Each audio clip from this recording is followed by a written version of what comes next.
میں سارے پاکستان میں پھرا, مجھے پیسے اکٹھے کرنے تھے, شارٹیج تھی, ہمیں 12 کروڑ روپیہ اکٹھا کرنا تھا ہاسپٹل کھولنے کے لیے. تو میں 29 شہروں میں گیا, ایک بڑا ڈبہ پیچھے رکھا گاڑی میں, اور صبح سے ایک شہر میں پیسہ اکٹھا کرنا شروع کرتا تھا رات تک. تو مجھے یاد ہے, اور سارا دن, حالانکہ ان دنوں میں فٹ بھی زیادہ تھا, کرکٹ بھی کھیل کے چکا تھا, تو میں شام تک میری کمر درد کرتی, ہاتھ تھک جاتے تھے پیسے اکٹھے کر کر. تو صبح سے لے کے شام تک میں پیسے اکٹھے کرتا تھا, اور میرے پیچھے لوگ پڑے ہوتے تھے, مجھے لوگ دعوت دے رہے, جی آپ ادھر بھی آئیں, ادھر بھی. میں حیران ہو گیا, میں کہیں, اور میں نے جب لوگوں کو دیکھا, اور میں آپ کو ایک انسیڈنٹ بتاؤں, میں اسی طرح پیسے اکٹھے کر کے تھکا ہوا گھر پہنچا,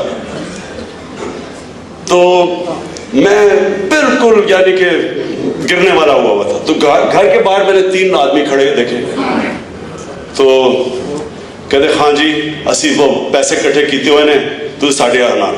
میں نے کہا فکر نہ کرو, میں کہا تمہارے پیسے کی مجھے ضرورت نہیں, میرے کافی اکٹھے ہو گئے ہیں. وہ جائے نا, کہتے جی ہم نے پیسہ اکٹھا کیا ہوا آپ کے لیے. میں بڑا مشکل سے اپنے آپ کو کنٹرول کیا. وہ کھڑے آگے سے کھڑے ہو جائے, نہیں جی ہم نے پیسہ اکٹھا کیا. پیچھے شاہ کی گڑی تھی میرے زمان پاک کے پیچھے, میں نے کہا چلو ٹھیک ہے.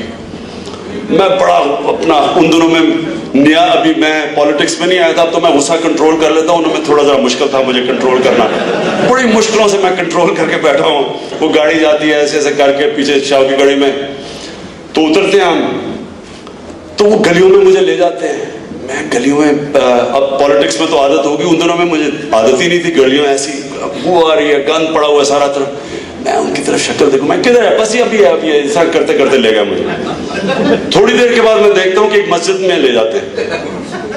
میں مسجد جاتا ہوں, میں ادھر ادھر, میں کدھر ہے پیسہ. میں ابھی اس سے پوچھ ہی رہا ہوتا ہوں, تو وہ لاؤڈ اسپیکر پکڑ کے, اچھا جی عمران خان مسجد میں آ گئے, جس نے پیسہ دینا ہے آ جائے پیسہ دینے کے.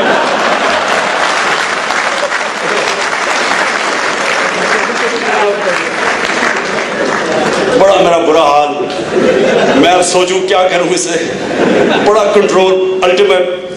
تو تھوڑی دیر کے بعد, ابھی میں اس سے تھوڑی ذرا تلخی ہو ہی رہی ہوتی ہے, تو میں پیچھے دیکھتا ہوں کہ ساری مسجد بھر جاتی ہے. لیکن جو میں لوگ دیکھتا ہوں, میں ان کی شکلیں دیکھتا ہوں, عورتیں, بوڑھے لوگ 10-10 روپے پکڑے ہوئے ہیں. میں, اور جنرلی مجھے اتنا افیکٹ ہوتا ہے اس سے, میں کہتا ہوں دیکھیں آپ اپنے پیسے رکھیں, آپ فکر نہ کریں, میں ہاسپٹل بنا لوں گا آپ کے پیسے کے بعد. نہیں جی ہم نے اس میں حصہ لینا ہے, اور ہماری خوشی ہے اس میں. اور مجھے 5-5, 10-10 روپے ان غریب لوگوں نے پکڑا ہے. تو میں نے ان سے پوچھا, میں آپ سے اسلام کی بات کر رہا تھا, میں نے ان سے پوچھا, میں نے کہا کہ آپ کیوں دے رہے ہیں پیسہ.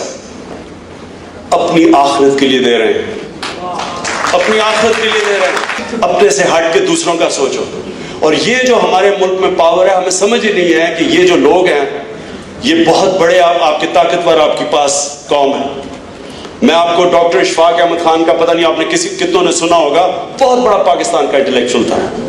تو ڈاکٹر اشفاق احمد خان مجھے ایک دفعہ کہانی سنا رہے, کہتے کہ میں ایک دفعہ گیا چائنا چیئرمین ماؤ کو ملنے, کیونکہ ان کا بڑا ہیرو تھا چیئرمین ماؤ. تو کہتا ہے چیئرمین ماؤ کا ایک دن ہوتا تھا جو یانگسی دریا, دی گریٹ پاتھ, وہ دریا کو پار کرتا تھا. تو ہزاروں لوگوں کی لائنیں لگی ہوتی تھی, وہ بھی لائن میں کھڑے ہو گئے. تو جب ان کی باری آئی چیئرمین ماؤ سے ہاتھ ملانے کے لیے, تو چیئرمین ماؤ نے پوچھا کہ ویئر آر یو فرام. اس نے کہا پاکستان. تو کہتا ہے چیئرمین ماؤ اس کو کہتا گریٹ کنٹری. تب ڈاکٹر اشفاق احمد خان تو سوچے کہ کیا یہ واقعی سیریسلی کہہ رہا ہے, کیا میرا کوئی مذاق تو نہیں اڑا رہا. کیونکہ آپ کو پتہ ہے ہمیں تھوڑی سیلف اسٹیم کا تو ہمارے حکمرانوں کی وجہ سے پرابلم ہو گیا, کیونکہ وہ کہہ دیتا I'm Italian, وہ بڑا خوش ہو جانا تھا. تو کہتا ہے اٹس اے گریٹ کنٹری. اور پھر کہتا اس نے مجھے ایک واقعہ بتایا, کہتا اس کا ایک ایمبیسڈر تھا جو کراچی کے اندر ایک برج پارٹنر تھا اس کا. تو ایمبیسڈر, چائنیز ایمبیسڈر اور برج پارٹنر جب برج کھیل رہے تھے, تو ایک دن وہ دیکھے کہ وہ بڑی گرمی میں وہ جائے اس خانے میں اپنے اوپر پانی پھینک کے پھر آ جائے. تو اس نے اسے پوچھا کہ واٹس دا پرابلم, کیا مسئلہ کیا. کہتا میں پانی نہیں پی سکتا, گرمی بڑی ہے. اس نے کیوں. کہتا میں نے روزہ رکھا ہوا ہے. تو وہ چائنیز کہتا ہے کہ چپ کر کے اس خانے میں جا کے پانی پی لو، کس نے دیکھنا ہے؟ تو وہ جب اس نے کہا نا کہ تو چیئرمین ماؤ کہتا کہ جن لوگوں میں کسی ایک سپیریئر پاور کے لیے اس طرح کی سیلف ڈینائل ہے، یہ بڑی تکڑی قوم ہے، لیکن تمہیں ابھی نہیں پتا اور یہی میں نے اس مسجد میں دیکھا، اس مسجد میں میں نے دیکھا کہ جن لوگوں میں قربانی کا یہ جذبہ ہے، یہ بڑی تکڑی قوم ہے۔ جب زلزلہ آیا تو میں دوسرے تیسرے دن پہنچ گیا، میں نے اپنی آنکھوں سے جو سینز دیکھے ہیں، اب میں یہ ہیٹی میں جو زلزلہ ہے یہاں کے سینز دیکھیں، اور میں نے جو وہاں بالا کوٹ میں پہنچا وہاں سینز دیکھے۔ 3 میل کا پہلے تو گاڑیوں کا کیوں لگا ہوا تھا، 3 میل کا، اور سارے جگہ لوگ، کوئی بوڑھے بچے نوجوان امیر غریب جس کو جو ملے وہ سارے پہنچ گئے۔ ایک گاڑی کے اندر مجھے یاد ہے سوزوکی کے اندر ایک آدمی کی صرف شکل نظر آ رہی تھی، باقی سامان سے بھری ہوئی تھی ساری سوزوکی، اور وہاں میں نے جو لوگوں کا جذبہ دیکھا، یہ جو لوٹ مار آپ دیکھ رہے ہیں یہ کہیں وہاں نہیں ہوئی۔ لوگ تحمل میں بیٹھے، لوگوں کے اندر ایک جذبہ تھا قربانی کا، جو لوگوں نے دل کھولا سارے۔